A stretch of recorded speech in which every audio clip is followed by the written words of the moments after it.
Hello, Second Street families. This is the document, the SSS Basics, that I mentioned in the back to school video. You will be receiving this upon entering the building for back to school night. You'll also have access to it electronically, but want to go over it to give you an overview of some of the highlights that we feel like everyone should know. First off, start date.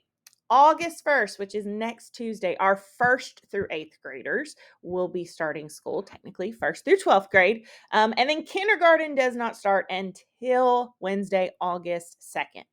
Our school time. School starts, kids need to be in the building at 7:45, and then we dismiss at 2:45. However, our doors open in the morning at 7:15. The morning door will switch to the front office. So if you're a car rider line, you pull through the tunnel all the way around and your student will get out at the playground doors. Once the time flips over to 7:40, I'll stop you in the tunnel and your child will enter through the front office. If it is raining, we will use the tunnel. So if it is raining, go ahead and stop in the tunnel instead of pulling all the way around to stay dry. And then again, dismissal will not begin until 2:45. Lunch and breakfast is free to all students. Hot breakfast will be from 7:15 to 7:30 time in the cafeteria.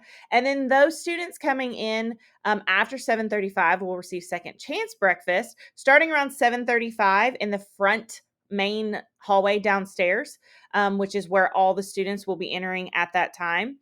And they will continue into 8 o'clock in the main hall and in the front office. Administrators, I'm Sam Sams. I'm the principal. Mr. Paul Thompson is our assistant principal. Lori Denton is one of our school counselors. And then Amy Young is our other school counselor as well. A fantastic administrative team here at Second Street. Afternoon car riders, you cannot park in the tunnel before 2 p.m. A good just thing to remember, if you don't see the buses, then you are too early. If you see the buses, then you're in a good spot. The buses will actually block the tunnel in order to be the first ones out. So if you try to pick up your child between 2 p.m. and dismissal, you will be stuck. So if for some reason you need to pick them up for an appointment, you need to park somewhere else and come and get them or pick them up before 2 o'clock. So please note that. Morning parent visitors. So due to building safety regulations in Senate Bill 1, parents and guardians are not allowed in the building unless they are approved volunteers or have a scheduled meeting visit, as well as check into the office. So parents, you will not be able to come in and drop off school supplies on the first day of school. If it is your child's birthday and you decide to bring cupcakes, you cannot walk those to class. All of that has to go through the front office. Lunch with your child. It is back.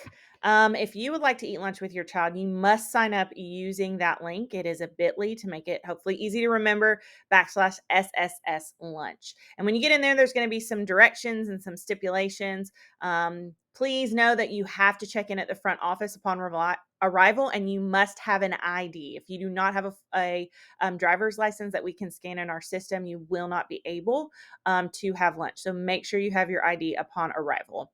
Another part of that is once you are done eating lunch, you may not walk your child back to class. You will then go straight back downstairs and leave through the office the same way you came in. Field trip, chaperones and volunteers. If you wish to volunteer in any capacity in the building or attend a field trip with your child at any point, you must complete the volunteer process. Our PTSA will have a booth set up for that on back to school night. But more information can be found at this bit.ly link, /FIS volunteer. Transportation changes.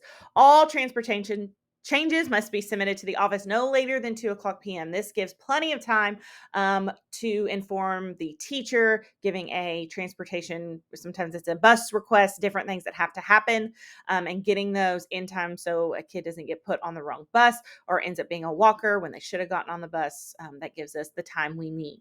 And you can contact the front office by calling or emailing Lisa Bowen or Danny Gray, and they will get those transportation changes. We have a brief, just bulleted points about attendance. Students must be in class.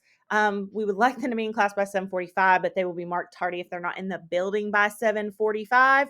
And however, middle schoolers with our tardy policy will be marked if they are not in class by that time and do not have a note. So if your child is not in the building before 7:45, this is a big change this year. You used to be able to roll through the tunnel and they could get out and come on in the building. That will not be the case. If you cannot bring your child to school by 7:45, you will be required to park your vehicle, walk your child into the front office, and sign them in. So please make the adjustments needed to be here before 7:45. The door will shut and lock, and then they will not be allowed to go to class until they are signed in. So please make sure you do that. Just a reminder that 3 unexcused tardies. So if your child is late, that counts as a tardy. 3 of those add up to 1 absence. 3 unexcused absences will put you in truant status, and you have 10 guardian notes. So if your child is late, or your child wasn't feeling well, but you didn't take him to the doctor, or missed for some reason, you have 10 notes that can cover those things. Anything beyond 10 notes will have to be a doctor's excuse. And those attendance notes can be dropped off or emailed to Lisa Bowen and, again, Danny Gray in the front office. Staying connected to what's going on in our building and what is going on in your child's classroom is super important. These are different ways that you can follow information. So we have a Second Street Facebook page that is very active. A lot of our parents communicate that way. It's a great way to find some information. The other thing that stays about as equally as updated as that as is our Second Street School app. It is linked to our district app, so a lot of that stuff feeds into our website.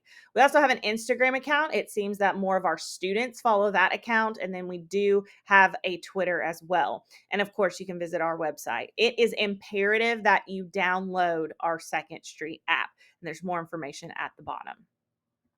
Right here, communication. So we're going to streamline communication. We attempted this last year, so some of you probably already have the app, and we can do another tutorial on that. This is the Frankfurt Independent app. And at the bottom on the right, you'll toggle to what is called rooms, and that is the way you will be able to communicate with your child's teacher. You will be able to see how many pride points they have, more information coming on that, as well as important class information and school-wide information in the app itself. So scanning these 2 QR codes, whether you have an iPhone or an Android, will get you to that app, but it is imperative that you download this to be able to communicate. Early release days, we have several this year. So we're back to almost having once a month. This means that your child will need to be picked up at 11 o'clock. We'll still run buses, and we'll leave, do dismissal as normal, except at 2:45. It will occur at 11. So car riders, walkers, they will be leaving at 11 as well. And we have several of those. So September 20th, November 15th, January 24th, February 14th, March 13th, April 8th, and May 21st will be our early release days. Remember, 11 o'clock. And then some other information that's just important that can be found on our website and in our mobile app is SBDM information. That's agenda and minutes, members, policies. Our board meeting information can be found on our website. Lunch and breakfast menus, our stop tip line, a calendar of events, and a popular form, the Education Enhancement Opportunity Form, is also located there. So I know videos were something that a lot of parents wanted to see again, so we're going to try to continue to make more and send those to you for information. I know we'll have one on the app and a few other things. So if you have suggestions on videos on what you would like to learn more about, we'll be happy to do so. We hope you all have a great evening, and we hope to see you all at Back to School Night.